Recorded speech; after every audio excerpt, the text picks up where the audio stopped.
نحمده ونصلي على رسوله الكريم اما بعد فاعوذ بالله من الشيطان الرجيم بسم الله الرحمن الرحيم رب اشرح لي صدري ويسر لي امري واحلل عقدة من لساني يفقهوا قولي۔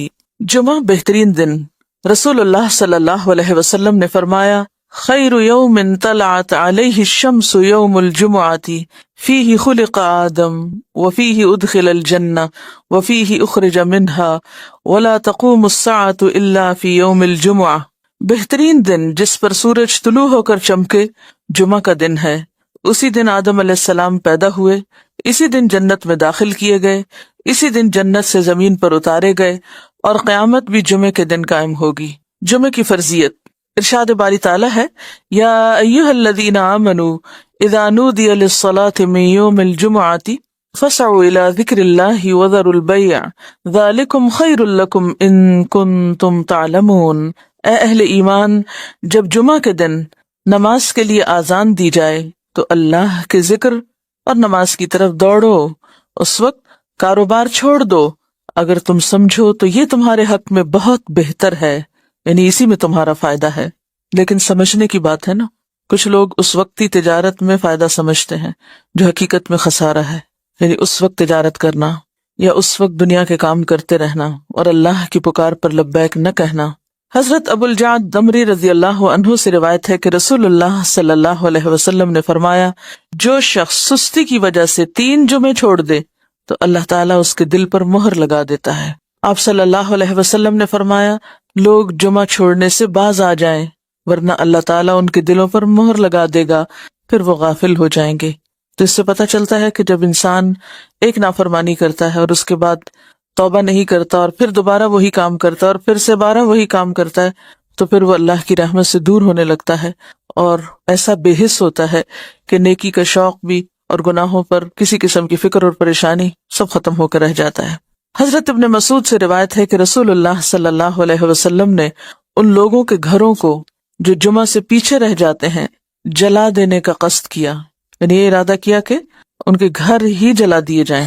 جمعہ کا چھوڑنا بہت بڑا گناہ ہے، اس پر شدید وعید ہے، لہٰذا ہر مسلمان پر جمعہ پڑھنا فرض ہے، اس میں ہرگز سستی نہیں کرنی چاہیے۔ جب خطیب ممبر پر چڑھے اور اذان ہو جائے تو سارے کاروبار حرام ہو جاتے ہیں۔ جمعہ کے متفرق مسائل۔ نمبر 1، رسول اللہ صلی اللہ علیہ وسلم نے فرمایا، جس کا اللہ اور آخرت کے دن پر ایمان ہے اس پر جمعہ فرض ہے۔ مریض، مسافر، عورت، نابالغ لڑکا اور غلام جمعہ کی فرضیت سے مستثنی ہے، یعنی ان پر جمعہ فرض نہیں، اگر چاہیں تو پڑھ لیں، نہیں تو ظہر کی نماز بھی کافی۔ نمبر 2، نبی صلی اللہ علیہ وسلم نے فرمایا، جو شخص جمعہ کے روز خوب اچھی طرح نہائے اور پا پیادہ یعنی پیدل مسجد میں جائے، امام کے نزدیک ہو کر دل جمی سے خطبہ سنے، یعنی ادھر ادھر غفلت کے ساتھ نہیں بلکہ پوری توجہ کے ساتھ اگلی صفوں میں بیٹھ کر، اور کوئی لغو بات نہ کرے، تو اس کو ہر قدم پر 1 برس کے روزوں کا اور اس کی راتوں کے قیام کا ثواب ہوگا۔ یعنی اتنا فضیلت والا عمل ہے اگر کوئی شخص پوری توجہ اور محبت اور شوق کے ساتھ کرے۔ حضرت سلمان فارسی رضی اللہ عنہ سے روایت ہے کہ رسول اللہ صلی اللہ علیہ وسلم نے فرمایا، جو شخص جمعہ کو نہائے اور جس قدر پاکی حاصل ہو سکے کرے، یعنی اپنے جسم کی بھی صفائی، اپنے بالوں کی، ہر چیز کی، پھر تیل یا اپنے گھر سے خوشبو لگائے جو بھی میسر ہو، یعنی تھوڑا اہتمام کے ساتھ نکلے، اور مسجد کو جائے، وہاں 2 آدمیوں کے درمیان راستہ نہ بنائے، یعنی لوگوں کی گردنیں نہ پھلانگے یا ان کو پریشان نہ کرے آگے جانے کے لیے، یعنی جہاں جگہ ملے وہیں بیٹھ جائے، پھر اپنے مقدر کی نماز پڑھے، پھر دوران خطبہ خاموش رہے، تو اس کے گزشتہ جمعہ سے لے کر اس جمعہ تک کے گناہ بخش دیے جاتے ہیں۔ اب یہاں پر گناہوں کی بخشش کس چیز کے ساتھ منسلک ہے کہ انسان اپنی ذات سے کسی کو تکلیف نہ دے، یعنی صرف اتنا نہیں کہ آپ خود شوق سے چلے ہیں نیکی کرنے، عبادت کرنے، اور اپنے شوق میں دوسروں کے لیے باعث اذیت ہیں، ایسا نہیں ہونا چاہیے۔ رسول اللہ صلی اللہ علیہ وسلم نے فرمایا، جو شخص غسل کر کے جمعہ کے لیے آتا ہے اور خطبہ شروع ہونے تک جس قدر ہو سکے نوافل ادا کرتا ہے، پھر خطبہ جمعہ شروع سے لے کر آخر تک خاموشی کے ساتھ سنتا ہے، تو اس کے گزشتہ جمعہ سے لے کر اس جمعہ تک اور مزید 3 دن کے گناہ معاف کر دیے جاتے ہیں۔ حضرت عبداللہ بن عباس رضی اللہ عنہ فرماتے ہیں، مسجد نبوی کے بعد جو سب سے پہلا جمعہ پڑھا گیا وہ بحرین کے گاؤں جوافہ میں عبد القیس کی مسجد میں تھا۔ اس سے کیا پتہ چلتا ہے کہ جمعہ صرف بڑے شہر میں نہیں بلکہ گاؤں وغیرہ میں بھی پڑھا جا سکتا ہے، یا جہاں بھی لوگوں کی آبادی ہو، اکٹھے رہتے ہوں، وہاں پر جمعہ پڑھنا چاہیے، یہ جمعے کا اہتمام کیا جانا چاہیے۔ یہاں اس موقع پر میں یہ یاد دہانی آپ کو کرا دوں کہ جن خواتین کے لڑکے ہیں خاص طور پر، ان کو، اپنے شوہروں کو، اپنے مرد رشتہ داروں کو یہ احادیث ضرور پڑھوا دیں یا ان کو یاد دہانی کرا دیں، تاکہ وہ اگر جاتے بھی ہیں جمعہ پڑھنے تو شوق سے جایا کریں اور ان آداب کا خیال بھی رکھیں جو رکھنے چاہیے۔ اسد بن زرارہ نے نقی الخدمات کے علاقے میں بنو بیازا کی بستی حزم النبیت جو مدینہ سے 1 میل کے فاصلے پر تھی اس میں جمعہ قائم کیا۔ حضرت عبداللہ بن عمر مکہ اور مدینہ کے درمیان بسنے والے لوگوں کو جمعہ پڑھتے دیکھتے تو اعتراض نہ کرتے۔ نمبر 4، حنین کے دن بارش ہو رہی تھی تو رسول اللہ صلی اللہ علیہ وسلم نے اپنے منادی کو حکم دیا، آج اپنی اپنی قیام گاہوں میں نماز پڑھنے کا اعلان کر دو، اور وہ جمعہ کا دن تھا۔ یعنی اگر بارش کا موسم ہو اور جانے میں تکلیف ہو تو ایسی صورت میں پھر ظہر کی نماز گھر پہ پڑھی جا سکتی ہے جب نکلنے میں حرج ہو۔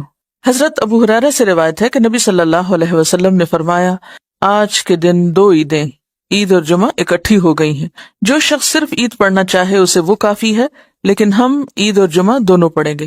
یعنی اگر ایک ہی دن میں 2 چیزیں ہوں تو ایک کی رخصت ہے، یعنی عید پڑھنا کافی ہے، جمعہ جو ہے اس کی بجائے ظہر کی نماز بھی پڑھی جا سکتی ہے، لیکن آپ صلی اللہ علیہ وسلم نے پھر بھی دونوں چیزوں کو پڑھنا پسند فرمایا، اگرچہ سہولت رکھی۔ عبداللہ بن زبیر رضی اللہ عنہ کے زمانے میں جمعہ کے دن عید ہوئی تو انہوں نے نماز عید پڑھائی، جمعہ نہ پڑھایا۔ اس واقعے کی خبر ابن عباس کو ملی تو انہوں نے فرمایا، ان کا یہ عمل سنت کے مطابق ہے۔ نمبر 6، رسول اللہ صلی اللہ علیہ وسلم نے فرمایا، اگر گنجائش ہو تو جمعہ کے لیے روزانہ استعمال ہونے والے کپڑوں کے علاوہ کپڑے بناؤ۔ یعنی اگر گنجائش ہو اور آسانی ہو اور سہولت ہو، اس سے یہ مطلب نہیں کہ ہر ہفتے نیا جوڑا سلوایا جائے، اس کا مطلب یہ ہے کہ جمعے کا جوڑا مخصوص بھی رکھا جا سکتا ہے، ٹھیک ہے، یعنی ایک دفعہ آپ نے سلوا لیا، اس کو ہر روز پہننے کی بجائے جمعے کے دن پہنا جائے، یعنی جمعے کا لباس مخصوص کیا جا سکتا ہے عام روزمرہ کے لباس سے، یعنی اہتمام کی بات ہے، اصل میں صرف نئے کپڑے سلوانے کی بات نہیں ہے۔ نبی صلی اللہ علیہ وسلم نے دوران خطبہ گوٹ مار کر بیٹھنے سے منع فرمایا۔ گوٹ مارنا اس طرح بیٹھنے کو کہتے ہیں کہ ہاتھ یا کپڑے کے ساتھ رانوں کو پیٹ سے ملا کر بیٹھیں، ٹھیک ہے، اس طرح بیٹھنے سے عموماً نیند آ جاتی ہے اور پھر آدمی خطبہ نہیں سن سکتا۔ علاوہ ازیں اس حالت میں آدمی اکثر گر پڑتا ہے یا بے حجاب ہونے کا بھی اہتمام ہوتا ہے۔ بیٹھ کے دکھائی جی ہاں، اس طرح، یعنی بہت ہی ریلیکس قسم کی اور کیجول قسم کی سٹنگ ہے، یہ اس سے منع کیا گیا ہے۔ نمبر 8، جابر بن سمرہ رضی اللہ عنہ سے روایت ہے کہ رسول اللہ صلی اللہ علیہ وسلم کھڑے ہو کر خطبہ دیتے اور 2 خطبوں کے درمیان بیٹھتے۔ جو شخص یہ کہے کہ آپ بیٹھ کر خطبہ دیتے تھے اس نے غلط بیانی کی۔ حضرت کعب بن عجرہ سے روایت ہے کہ وہ مسجد میں داخل ہوئے اور عبد الرحمن ابن ام الحکم بیٹھے ہوئے خطبہ دے رہے تھے۔ کعب نے کہا، اس خبیث کی طرف دیکھو، بیٹھے ہوئے خطبہ دیتا ہے، حالانکہ اللہ تعالیٰ فرماتے ہیں وَإِذَا رَأَوْا تِجَارَةً أَوْ لَهْوًا انفضوا إِلَيْهَا وَتَرَكُوكَ قَائِمًا، اور جب یہ لوگ کوئی سودا بکتا دیکھتے ہیں یا کوئی تماشا دیکھتے ہیں تو اس کی طرف بھاگ اٹھتے ہیں اور آپ کو خطبے میں کھڑا ہی چھوڑ دیتے ہیں۔ قرآن پاک سے یہ بات پتہ چلتی ہے کہ خطبہ کھڑے ہو کر دینا چاہیے۔ اب یہاں پر آپ سوچ رہے ہوں کہ بہت سخت لفظ استعمال کیا اور شاید ان کے پیچھے یا چھپ کے یا غیبت کے طور پہ کیا، تو اصل بات یہ ہے کہ صحابہ کرام کے اندر آپ نے ایک چیز دیکھی ہوگی کہ وہ سنت کے خلاف کوئی چیز برداشت نہیں کرتے تھے، کیونکہ وہ اللہ کے رسول صلی اللہ علیہ وسلم کو اپنی ذات، اپنی اولاد، اپنے والدین، اپنی ہر چیز سے زیادہ محبوب رکھتے تھے اور آپ کی باتوں کو بھی اسی طرح اہمیت دیتے تھے، لہٰذا کہیں وہ کوئی چیز آپ کی سنت کے خلاف ہوتے دیکھتے تو وہ ان کے لیے بہت ہی سخت ہوتی اور اسی لیے سخت الفاظ بھی استعمال کر جاتے۔ تو بات یہ کہ اسی کا نام من احب للہ و ابغض للہ ہے، و آتا للہ و منع للہ۔ جب ہم دین میں محبت کی بات کرتے ہیں تو ہم سمجھتے ہیں کہ محبت پھر جائز ناجائز ہر بات پہ محبت، یہ بات غلط ہے۔ ٹھیک ہے، درست چیز کو اپریشیٹ کیا جائے اور جو غلط بات ہے اس کو غلط بتایا جائے، اور غلطی جتنی زیادہ بڑی ہو اس کے لیے اتنا ہی فرم ہونا چاہیے، اس کے لیے پھر ڈھیلا ڈھالا رویہ نہیں اختیار کرنا چاہیے جبکہ بات پوری طرح دوسروں کو بتائی بھی جا چکی ہو۔ لیکن ایک بات یاد رکھیے کہ صحابہ کرام کا جو باہم تعلق یا واسطہ تھا، ان کی جو تربیت جس ڈھنگ پر ہوئی تھی، وہاں ذات اور انا اور میں اور شخصیت پرستی جیسی چیزیں نہیں تھی، وہاں محبت بھی اللہ کے لیے تھی اور بغض بھی اللہ کے لیے تھا، اور اس کے ساتھ ساتھ وہ کسی چیز کو اپنی ذاتی وقار کا مسئلہ نہیں بناتے تھے، اس کو پرسنلی نہیں لیتے تھے. ہم کوئی چیز نہ بھی ہو تو اس کو پرسنل بنا لیتے ہیں، یعنی کوئی شخص کسی سے کچھ کہہ رہا ہو تو ہم اس کو اپنے خلاف لے لیتے ہیں، اور اپنی ذات کے بارے میں ہمیشہ بہت ہی سمپیتھیٹک اور بہت سینسٹیو اور بہت کانشیس اور بہت مہربان رہتے ہیں. اٹھتے بیٹھتے چلتے پھرتے تکلیفوں کا ذکر بھی کرتے رہتے ہیں. کبھی ہمیں یہ بھی سوچنا چاہیے کہ جب ہم بہت زیادہ تکلیفوں کا ذکر کرتے ہیں تو کہیں ہم اللہ تعالیٰ کا شکوہ تو نہیں کر رہے ہوتے. تھوڑی دیر کے لیے سوچیں، یہ مسئلہ وہ مسئلہ، یہ پریشانی وہ پریشانی، یہ بیماری وہ بیماری، یہ تکلیف وہ تکلیف، یعنی تھوڑی دیر کے لیے اس بات پر اگر غور کریں کہ اگر ہر وقت ہماری زبان سے شکوے شکایات ہی نکلتے رہیں تو ہمیں کیا معلوم نہیں کہ ہر نقصان، ہر تکلیف، ہر بیماری اللہ کے اذن سے ہی آتی، اور ہر چیز اسی کے ہاتھ میں، وہ جب چاہے. اللہم لا مانع لما آتیت ولا معطی لما منعت ولا ينفع ذا الجد منک الجد. یعنی اگرچہ تکلیف یا بیماری یا دکھ کے اظہار کرنے میں کوئی گناہ کی بات نہیں ہے، لیکن اللہ سے محبت کے ادب کے خلاف ہے. جس سے آپ محبت کرتے ہیں آپ اس کی شکایتیں راہ چلتے تھوڑی کرتے رہتے ہیں، کہ کرتے ہیں؟ ہاں، سمجھ رہے ہیں میں کیا کہہ رہی ہوں؟ اس شخص سے آپ نے کیا سبق سیکھا جس کا صدقہ کسی ایسے شخص کو چلا گیا کہ جو مستحق نہیں تھا، اور وہ دل میں تکلیف میں بھی تھا، پریشان بھی تھا، تو کیا کہا؟ اللہم لک الحمد. ہم یہ اخلاق اور ادب نہیں سیکھ سکتے؟ ہاں سیکھ سکتے ہیں. مثلاً ایک ڈاکٹر کے پاس جا کے بتانا کہ میں بیمار ہوں، اس میں کوئی برائی نہیں، لیکن ہر انسان کو بتانا میں بیمار ہوں، یہ اللہ کی محبت کے ادب کے خلاف ہے. ابراہیم علیہ السلام جو اللہ کے دوست تھے، وہ کیا کرتے تھے؟ کیا کہتے تھے؟ فَإِنَّهُمْ عَدُوٌّ لِّي إِلَّا رَبَّ الْعَالَمِينَ الَّذِي خَلَقَنِي فَهُوَ يَهْدِينِي وَالَّذِي يُطْعِمُنِي وَيَسْقِينِي وَإِذَا مَرِضْتُ فَهُوَ يَشْفِينِي وَالَّذِي يُمِيتُنِي ثُمَّ يُحْيِينِي وَالَّذِي أَطْمَعُ أَن يَغْفِرَ لِي خَطِيئَتِي يَوْمَ الدِّينِ رَبِّ هَبْ لِي حُكْمًا وَأَلْحِقْنِي بِالصَّالِحِينَ وَاجْعَل لِّي لِسَانَ صِدْقٍ فِي الْآخِرِينَ وَاجْعَلْنِي مِن وَرَثَةِ جَنَّةِ النَّعِيمِ. کیا سرگوشی ہے نا اپنے رب سے، کیسے نعمتوں کا اقرار ہے، کیسے محبت اور شکر کا اظہار ہے. اب سوچتے ہو کہ پڑھاتے پڑھاتے پتہ نہیں کہاں چلی جاتی ہیں اور کسی اور ہی irrelevant بات کے اوپر شامت لے آتی ہیں روز. دیکھیے، ایک ہے عام سطح پہ جینا اور ایک ہے مقربین کی سطح پہ جینا. تو ہم معلوم نہیں کہاں ہیں، لیکن مقربین کے رستے پہ چلنا تو چاہیے نا، کہ نہیں؟ اتنی دعائیں مانگ کے کہتے رب ہب لی حکمن، یہ ہے عجز، یہ ہے عجزی. ساری مناجات کر کے کہتے ہیں اللہ مجھے حکمت دے، قوت فیصلہ دے، سمجھ دے، فہم دے، والحقنی بالصالحین. یہ ہوتی ہے اللہ سے محبت کی علامت ہے. شکوہ محبت کی موت ہوتا ہے، شکوہ محبت کی موت ہوتا ہے. جس سے محبت ہوتی ہے اس سے شکوے نہیں کیے جاتے، یا اس کے شکوے یا اس کی شکایتیں دوسروں کے سامنے نہیں کی جاتی. جب کھینچ کے آہے سر کہتا ہے کوئی بندہ، جس حال میں بھی رکھے صد شکر ہے اللہ کا، میں سوچنے لگتا ہوں یہ شکر کیا اس نے یا تانا دیا اس نے رزاق دو عالم کو. میں سوچتی ہوں کبھی کبھی کہ ہم نہ سمجھی میں پتہ نہیں کیا کیا کرتے ہیں، اور پھر ہم مطمئن اتنے رہتے ہیں کہ ہم سب ٹھیک کر رہے ہیں.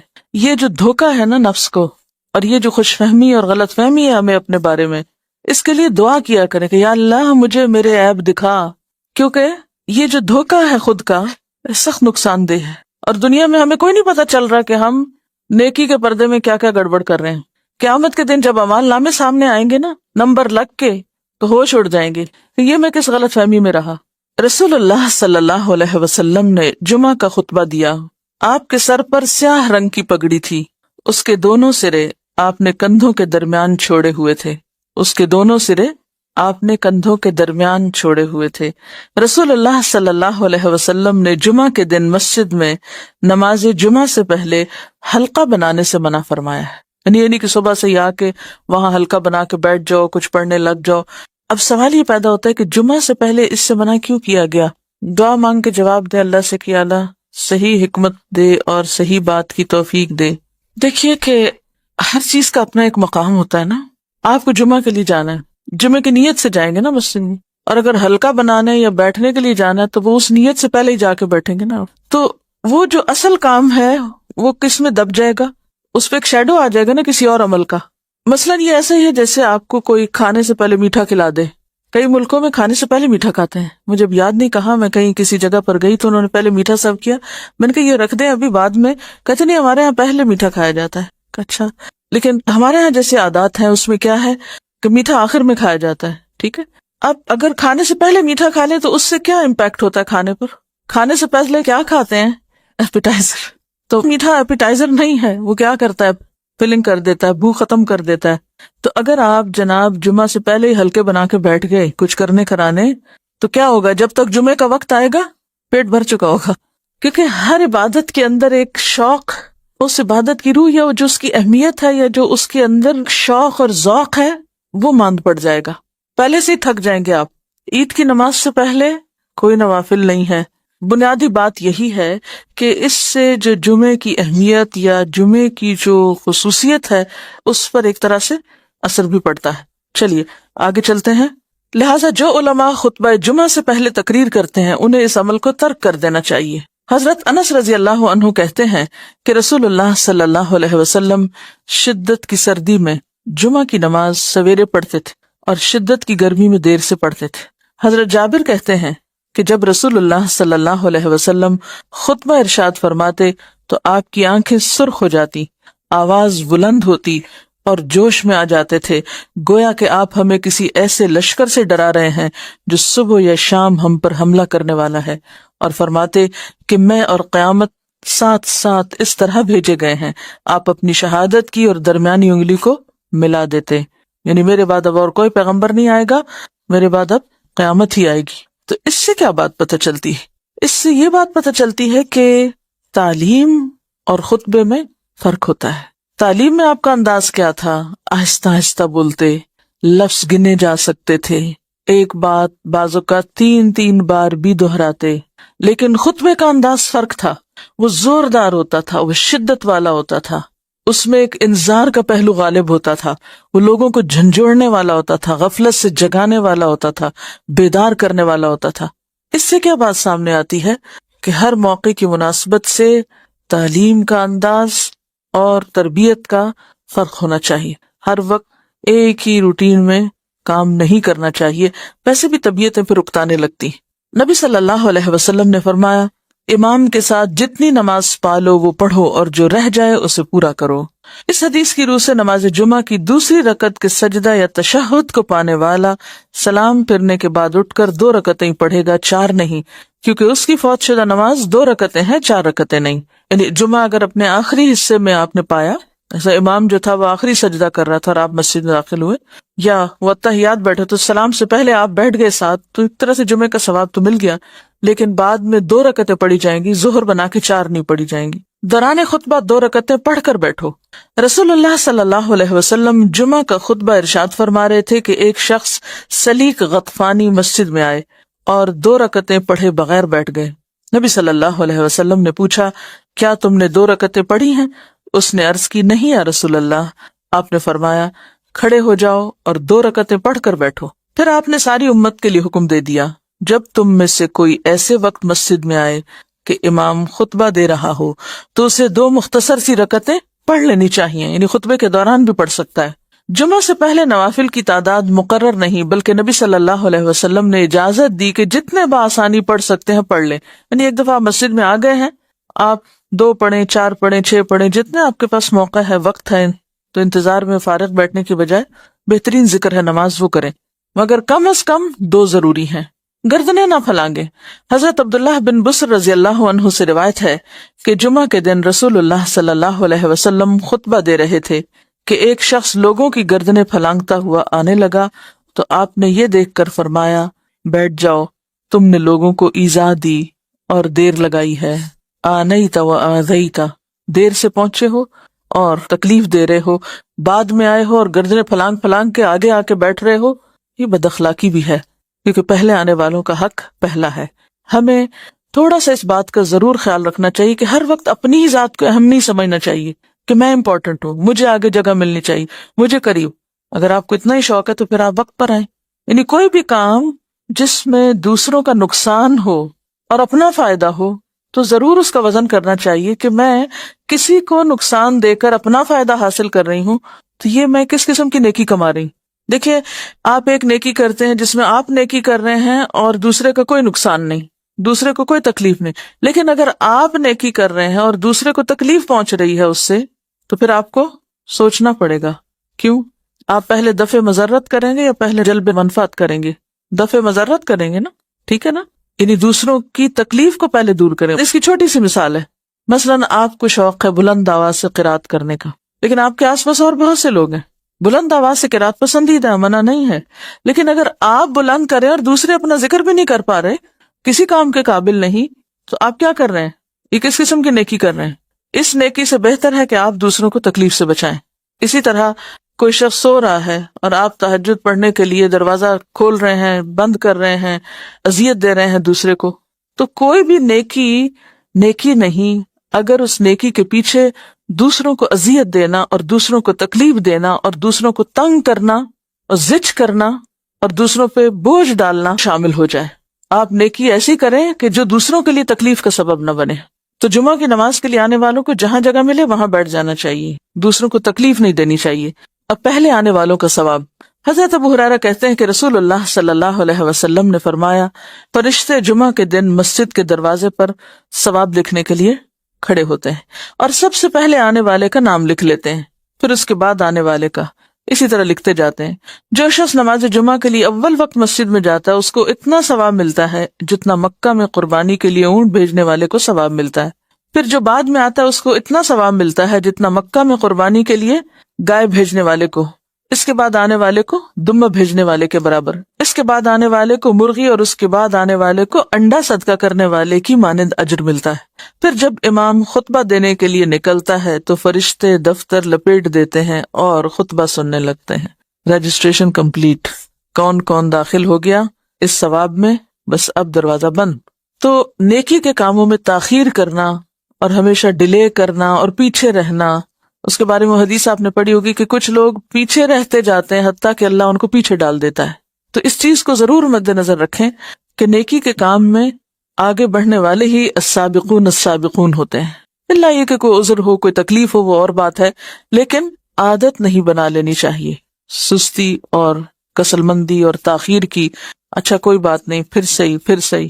رسول اللہ صلی اللہ علیہ وسلم نے فرمایا، جمعہ کے دن ایک گھڑی ایسی ہے کہ جو مسلمان اس گھڑی میں اللہ سے بھلائی کا سوال کرے تو اللہ تعالیٰ اس کو قبول کرتا ہے. نبی صلی اللہ علیہ وسلم نے فرمایا، جمعہ کی قبولیت کی گھڑی امام کے ممبر پر بیٹھنے سے لے کر نماز کے خاتمے تک ہے، یعنی اس سارے وقت میں کوئی بھی وقت انتہائی قبولیت کا. اچھا اب نشاندہی بھی کر دی گئی اور بتا بھی دی گئی کہ ایک گھڑی، اس سے کیا فائدہ ہوگا کہ لوگ اس وقت کو پوری طرح اللہ کی طرف متوجہ ہو کے گزاریں گے کہ معلوم نہیں کون سی گھڑی، اور میں اس گھڑی میں ادھر ادھر دیکھتا ہوا غافل رہ کے وقت ضائع کر بیٹھوں، یہ چانس گنوا بیٹھوں. اگر کوئی آپ کو یہ کہے کہ اگلے 10 منٹ میں آپ کے اوپر چھت سے ایک سونے کا انڈا نیچے گرنے والا ہے، تو آپ کیا کریں گے؟ اس 10 منٹ میں تو سانس بھی نہ لیں، شاید آنکھ بھی نہ جھپکیں کہ کہیں ایسا نہ ہو کہ میں آنکھ بند کر جاؤں اور وہ انڈا مس ہو جائے مجھ سے. ہاں، غافل نہیں ہوں گے. تو آپ دیکھیے کہ کسی ایک دعا کا قبول ہو جانا سونے کے انڈے سے کہیں زیادہ قیمتی. لیکن عموماً جب خیر و بھلائی اور برکت کی تقسیم ہوتی ہے تو ہم اسی قسم کی غفلت کا ثبوت دیتے ہیں اور توجہ نہیں کرتے، اور کبھی سونے لگتے ہیں اور کبھی ادھر ادھر توجہ کرنے لگتے ہیں. تو جمعے کا وقت خطبے سے لے کر نماز تک، دعا تک، بہت ہی بہترین گھڑیوں میں سے جب بندہ اپنے رب کے قریب ہوتا ہے. لہٰذا آنا بھی جلدی چاہیے کہ سابقون ہوں، اور سابقون کون ہوتے ہیں؟ المقربون ہوتے ہیں. اور مقربون وہی ہو سکتے ہیں کہ جو ایسے مواقع کو بخوبی استعمال کرنا جانتے ہوں اور ان مواقع میں غافل نہ ہوں. بعض اوقات ایک لمحے کی غفلت انسان کو سالوں پیچھے لے جاتی. خطبہ جمعہ کے مسائل. رسول اللہ صلی اللہ علیہ وسلم 2 خطبے ارشاد فرماتے، ان کے درمیان بیٹھتے، خطبہ میں قرآن مجید پڑھتے اور لوگوں کو نصیحت کرتے. آپ کی نماز بھی اوسط درجے کی اور خطبہ بھی اوسط درجے کا ہوتا، بہت طویل خطبہ نہیں ہوتا تھا. آپ نے فرمایا کہ آدمی کی لمبی نماز اور مختصر خطبہ دانائی کی علامت ہے، یعنی عقل مندی کی بات ہے. پس نماز عام نمازوں کی نسبت طویل کرو اور خطبہ عام خطبوں کی نسبت مختصر کرو. نبی صلی اللہ علیہ وسلم خطبہ جمعہ میں سورۃ قاف کی تلاوت فرماتے تھے. حضرت ابو ہریرہ رضی اللہ عنہ روایت کرتے ہیں کہ رسول اللہ صلی اللہ علیہ وسلم نے فرمایا، جمعہ کے خطبہ میں جب تو اپنے پاس بیٹھنے والے کو یہ کہے کہ چپ رہو تو بلا شبہ تم نے بھی لغو کام کیا، یعنی اتنا بولنے کی بھی اجازت نہیں کہ انسان کسی سے کہے بی کوائٹ یا چپ. چپ لفظ بولنا جو ہے یہ بھی لغو میں شمار ہوتا ہے، کیونکہ پیچھے آیا نا کہ جس نے لغو بات نہ کی، تو ہم سمجھتے ہیں لغو بات سے مراد کوئی شاید قصے کہانیاں ہیں یا کوئی لطیفے سنانا ہے یا فضول باتیں ہیں. نہیں، بالکل جینون بات کرنا کہ ایک شخص شور کر رہا ہے یا بول رہا ہے تو اس کو چپ کرانا، یا امر بالمعروف یا نہی عن المنکر جو ہے وہ بھی اس وقت منع ہے. یہ ساری چیزیں کس چیز کی علامت ہے؟ یہ سارے جو ادب آداب جمعے کے دن سکھائے جا رہے ہیں، نہا دھو کے جاؤ، اس جمعے سے پہلے مت بیٹھو طویل وہاں، اور پھر خطبہ مختصر ہو، اور پھر اس مخصوص وقت میں دعا قبول ہوتی ہے. یہ سب چیزیں کیا بتا رہی ہیں؟ کس چیز کی طرف لے جا رہی ہیں؟ یعنی مقصود کیا ہے؟ یعنی انتہائی توجہ اور یکسوئی کے ساتھ اس روحانیت کو حاصل کرنا جو اس دن میں دی جانی مطلوب ہے، وہ تعلیم حاصل کرنا، وہ سیکھنا اور وہ فائدہ اٹھانا جو جمعے کے دن کو مقرر کر کے اللہ نے بندوں کے لیے رکھا ہے. یعنی ساری چیزیں ایک ہی چیز کے اوپر لے جا رہی ہیں، اور وہ ہے یکسوئی کی پریکٹس. یکسو، مکمل کنسنٹریشن، مکمل توجہ، انابت اللہ. حضرت ابن عمر کہتے ہیں کہ رسول اللہ صلی اللہ علیہ وسلم نے اس سے منع فرمایا کہ آدمی اپنے بھائی کو اٹھا کر اس کی جگہ پہ بیٹھے. نافع سے پوچھا گیا کیا صرف جمعہ میں منع ہے؟ فرمانے لگے جمعہ میں اور اس کے علاوہ بھی. یعنی آپ یہ نہیں کر سکتے کہ کہیں پر جائیں اور کوئی شخص بیٹھا تو آپ اس سے کہیں تم اٹھو یہاں سے، مجھے یہ جگہ اچھی لگتی ہے، مجھے بیٹھنا ہے. یہ معیوب بات ہے، ناپسندیدہ ہے. پھر خود پسندی کی بات بھی ہے کہ آپ اپنے آپ کو اتنا امپورٹنٹ سمجھتے ہیں، اپنی اتنی اہمیت جانتے ہیں کہ آپ دوسروں کو اذیت دے کے خود اپنی جگہ بنانا چاہتے ہیں. اصل بات یہ کہ جب تک ہم اپنی خود پسندی سے اور اپنی انا سے اور اپنی ذات کی اہمیت کے شوق سے اور ذاتی بڑائی کے شوق سے باہر نہیں نکلیں گے، بہت سی نیکیوں سے محروم رہ جائیں گے، بلکہ نیکیوں کے شوق میں بھی گناہیں کرتے رہیں گے. حضرت عمارہ بن ربیبہ سے روایت ہے کہ انہوں نے بشیر بن مروان کو جمعہ کے دن منبر پر دونوں ہاتھ اٹھاتے ہوئے دیکھا تو فرمایا اللہ تعالیٰ ان دونوں ہاتھوں کو ہلاک کرے. عمارہ بن ربیبہ کون ہیں؟ صحابی ہیں. انہوں نے بشیر بن مروان کو جمعہ کے دن منبر پر دونوں ہاتھ اٹھائے ہوئے دیکھا تو فرمایا اللہ تعالیٰ ان دونوں ہاتھوں کو ہلاک کرے. نبی صلی اللہ علیہ وسلم خطبہ میں صرف ایک ہاتھ کی شہادت والی انگلی سے اشارہ کرتے تھے اور بس. یعنی اس نے خطبہ دیتے ہوئے کیا کیا؟ جیسے عام سپیکرز کہتے ہیں نا، دونوں ہاتھ اٹھا اٹھا کے اور جیسے مکے لہرا لہرا کے اور بازو اٹھا اٹھا کے خطبہ دینا انتہائی ناپسندیدہ چیز ہے. تب آپ دیکھیں کہ صحابی کی تنقید کتنی سخت ہے، ایک طرح سے بددعا دے رہے ہیں کہ اللہ ان دونوں ہاتھوں کو ہلاک کرے، کیونکہ نبی صلی اللہ علیہ وسلم خطبے میں صرف دائیں ہاتھ کی شہادت کی انگلی اٹھاتے تھے، لیکن جو خبردار بھی کرنا ہوتا تھا اور بس. نبی صلی اللہ علیہ وسلم نے کھڑے ہو کر خطبہ دیا اور آپ کے ہاتھ میں عصا یا کمان تھی. نبی اکرم صلی اللہ علیہ وسلم 2 خطبے دیتے اور ان کے درمیان بیٹھتے کیوں تھے؟ شارٹ بریک ایک طرح سے، تاکہ پھر سے توجہ ہو جائے. ظہر احتیاطی کی بدعت. بعض لوگ نماز جمعہ کے علاوہ ظہر احتیاطی پڑھتے ہیں اور اس کا فتویٰ بھی دیتے ہیں، حالانکہ رسول اللہ صلی اللہ علیہ وسلم کی ذات پاک اور آپ کے بے شمار صحابہ کرام سے جمعہ کے بعد نماز ظہر کا پڑھنا کہیں ثابت نہیں. ہم حیران ہیں کہ نماز جمعہ ادا کرنے کے بعد احتیاطاً ظہر کے فرض پڑھنے والے اور پڑھنے کا حکم دینے والے اللہ تعالیٰ کو کیا جواب دیں گے؟ کیا رسول اللہ صلی اللہ علیہ وسلم جمعہ کے بعد ظہر پڑھنا اور لوگوں کو بتانا بھول گئے تھے، جو بعد میں آنے والے لوگوں نے ایجاد کر کے تکمیل دین کی ہے؟ جمعہ کے دن روزہ رکھنا. نبی صلی اللہ علیہ وسلم نے جمعہ کا دن روزے کے لیے اور جمعہ کی شب یعنی جمعرات اور جمعے کے درمیانی رات کو عبادت کے لیے خاص کرنے سے منع فرمایا. پھر آپ دیکھیے کہ جمعے کے دن روزے سے منع کر دیا گیا، کیا حکمت ہو سکتی؟ دیکھیے کہ روزہ رکھ کے ایک طرح سے کچھ کمزوری بھی تو ہو جاتی ہے نا، اور بعض اوقات ہو سکتا ہے کہ آپ کے قریبی علاقے میں جمعے کا اہتمام نہ ہو، آپ کو دور جانا ہو.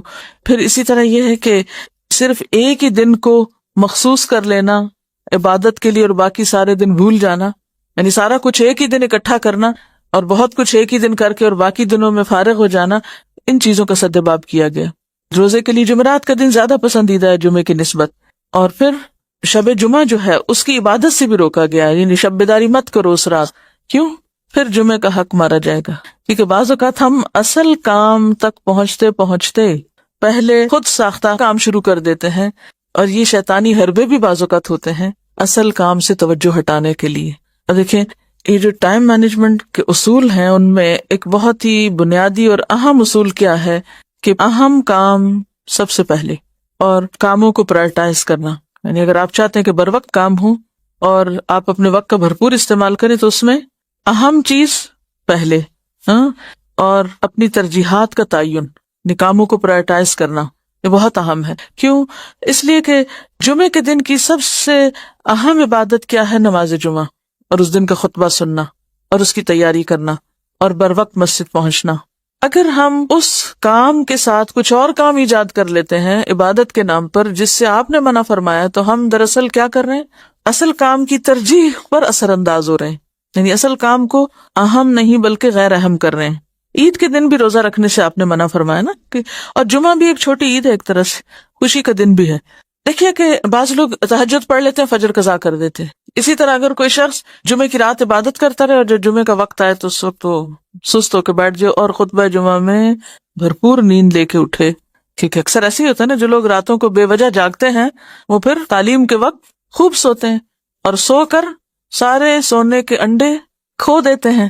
دیکھیے کہ رات کی عبادت اور مخصوص کر لینا اس رات کو اور روزہ رکھنا یہ ایک انفرادی عبادت ہے، لیکن نماز جمعہ ایک اجتماعی عبادت ہے. تو بعض اوقات ہم انفرادی کاموں میں، ذاتی کاموں میں اس طرح لگ جاتے ہیں کہ اجتماعی کام جو ہیں وہ متاثر ہو جاتے ہیں، تو یہ درست نہیں. یعنی اس میں بہت سی حکمتیں ہو سکتی ہیں.